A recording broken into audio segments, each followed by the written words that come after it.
Hey everybody, JJ here. Bull, boom, bear, bust. It is Tuesday, April 28th. Thank you for joining in today.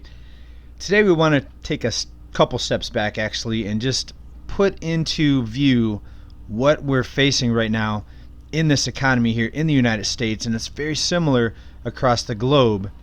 As I have explained many times, the world is under a similar banking system. Yes, every country is different, different cultures, different people, but the basis of the monetary system is the same. It is a fiat currency created out of nothing, printed or created or digitized in unlimited quantities, and then that currency, those digits can be pushed into different parts of the economy, to different groups of people, to different corporations, at the will of the deciders. And who are the deciders? Well, they are the money creators. And in this case, it's not just a group of secretive individuals in a back room somewhere. Right, and it's not just the Fed or the central banks in these different countries. It is the actual banks. The banks are allowed to create currency, if you want to call it that, by loaning out money that doesn't exist. They're simply typing up numbers on a screen, transferring digits from point A to point B for loans and mortgages, putting digits on a plastic card that people swipe, also known as a credit card. Right, money that doesn't exist, also known as a fiat currency. It's not backed by anything, and it's created and issued in unlimited quantities. And now the Fed has since loosened the bank requirements. Banks no longer have to have any reserves in order to create unlimited amounts of currency. You see, they used to have to have a fraction of that amount of the loans that are put out. A fraction still had to be kept in reserves. But now it's truly unlimited, not just for the Fed. The Fed has always been unlimited since its creation. Well, I should say since 1971 when we came off the gold standard, but since then it's been unlimited currency creation from the Fed, the central bank. But now it's expanded. It has completely been blown wide open into unprecedented territory, and now the banks can create unlimited amounts of debt, also known as loans. So then the next logical questions that you might have, and that a lot of people have, is then why do banks pull back on lending when there's an economic downturn if they can just create unlimited amounts of money, or get unlimited bailouts from the Fed that also has unlimited powers to create more currency? Well, that's because it is this economic boom and bust cycle that creates the most wealth for the people at the very top. It also allows them to confiscate assets, including homes, automobiles. Right? This gives the ultimate power to the creators of this currency that starts at the Fed, the central bank, that goes all the way down to the brick and mortar banks that many of you listening probably have an account with right now. So the bottom line is the banks, they do not need your money because it can be created out of nothing in unlimited quantities. Of course, savings accounts, checking accounts, they're very profitable for these banks. Banks make billions of dollars each year in fees and services, service costs, transaction costs, closing costs, for mortgages, overdraft fees, over the limit fees on credit cards, late fees on credit cards, and all different types of loans. And of course they make more billions and billions in interest on these loans from money, again, that's given out, created by nothing, backed by nothing. So as you can see, the bankers love this system. It's very profitable, and that's the last thing that they want to do, is let the system implode. So there we see unlimited bailouts given to the banks, especially the too big to fail banks. And because unlimited debt can be created, we see now a majority of the people in debt. We see cities in debt, states in debt, countries in debt to the central bank, to the banking system. It creates perpetual debt. And it also initiates a system of a wealth transfer. So when the banks get in trouble, when they loan out too much money, they have unlimited backing with this currency that's made out of nothing.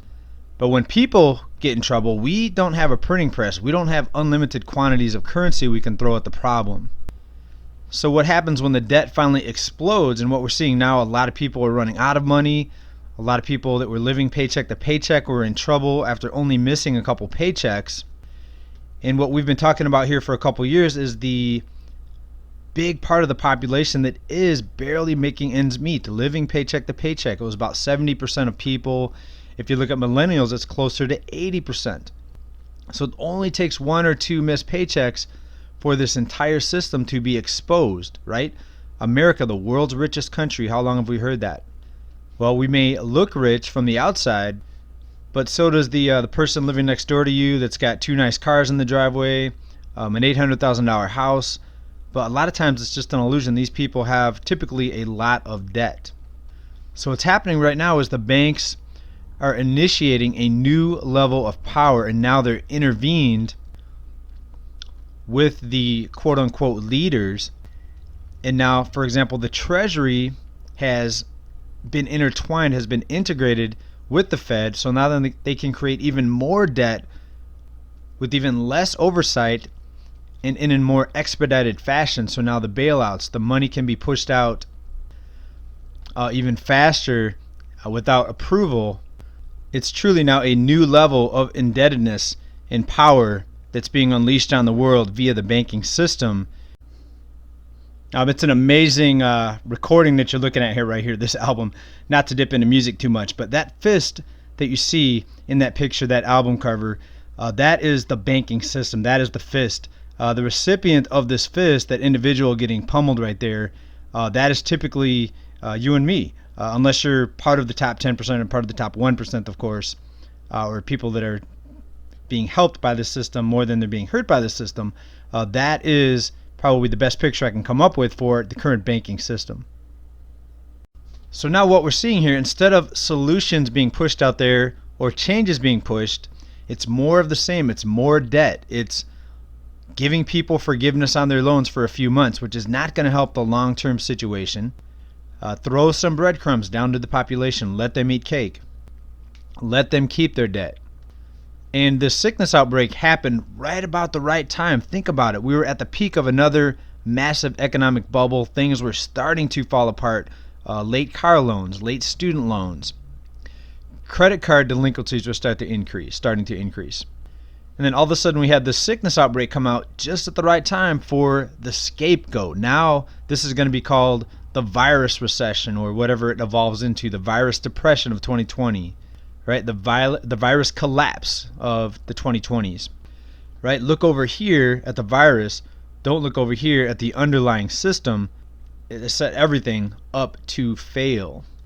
Recent article here out of CNBC: the U.S. will need to spend trillions more as economy takes until 2022 to fully recover. Now the word they're using here is recovery. You see, there will be no recovery unless there's some sort of economic reset, debt jubilee. An entire bankruptcy of this current economic system is the only solution. Until then, there's no recovery. There's only more debt.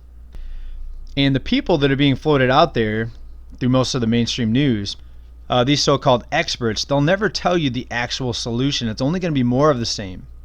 And now most people are in a position where they just want to get handouts. You'd have to be crazy not to accept a handout, considering the enormous cost of living now, the amounts of debt people are under. So you have most of the population that says, yes, universal basic income, give me some of that money. But yet the little trickle down keeps people happy enough. Oh great, the government gave me $1,200. Thank you, bankers and leaders. We appreciate your help. And it's interesting when you look at where the money goes with these rescue loans, the stimulus, we see it fall into the wrong hands, and ask yourself, is that the way that these systems were written up, allowing the rich to get even richer? An example right here, the Los Angeles Lakers $4.6 million loan was outrageous. And this was supposed to be the Paycheck Protection Program, also known as the PPP, that was supposed to go to small businesses. Now, some of these large corporations that handed out or received these handouts, after the media came out and exposed a lot of this, they went ahead and gave those small loans back. There were universities that got money, other large corporations, as we can see, sport teams or sports franchises, right? So Treasury Secretary says, as the team returns money meant for small businesses, it was outrageous. Well, why did you write up the policy in the manner that it could be abused like this? So after a point you say, well, this is just accidents, they're just dummies. Or you start to put the dots together, you start to connect the dots. This is done on purpose. This is a way for the rich to get richer. Do you think that these franchise owner of these sports teams really need a loan or any sort of stimulus right? Of course not. You've probably seen the net worth of some of these people, right? Even if the players went ahead and paid the people that work at the stadiums, for example, the vendors, the ticket people, all right, the maintenance people, the custodians. A lot of these players have millions and millions of dollars that they could actually use to pay that. But it's going to be the little people that they always put out there. Oh, we need to help these people. They're going to lose their jobs. We need stimulus money. We need bailouts. What do we hear back in 2008 during the bank bailouts? Oh, all these people working for these banks, they're going to lose their jobs. They have families to feed. And we also see perpetual debt now in the housing market. We see that these homeowners that either one, chose not to pay, or two, they simply couldn't pay their mortgage, they are going to get forbearance. We had another 500,000 individuals go into forbearance here last week. That brings the total, let's go down to this article here, up to almost 3.5 million now mortgage holders in forbearance. Right, so get them in debt, bring on the crisis. Millions of people reaching out for handouts, begging for the government for some breadcrumbs, begging the bank for forgiveness, for forbearance. And recent article just came out a few days ago out of HousingWire.com. Fannie Mae and Freddie Mac, both government-sponsored entities, will begin buying some mortgages that are in forbearance. Right, so no risk to the banks here. Sure, they're going to pretend they have underwriting guidelines. They're going to pretend that these losses matter to the banks. They're going to pretend that they're being risk-wise, so to speak, for the underwriting. Right, that is an illusion. None of this money matters to the banks. It's created out of nothing. It's digital. How many times can you hit the number 0 on your computer keyboard? Here's how much money they can create. But it's the illusion that there is something behind this money that allows the boom and bust cycle. So now banks can pull back and say, sorry, you can't have any new mortgages because we're worried about our losses. And when there is a correction in prices, for example, let's say housing prices drop, then you have the billionaires that will come in and buy up thousands of homes and then turn around and rent those back out, and many times to the same people that used to be quote-unquote home owners.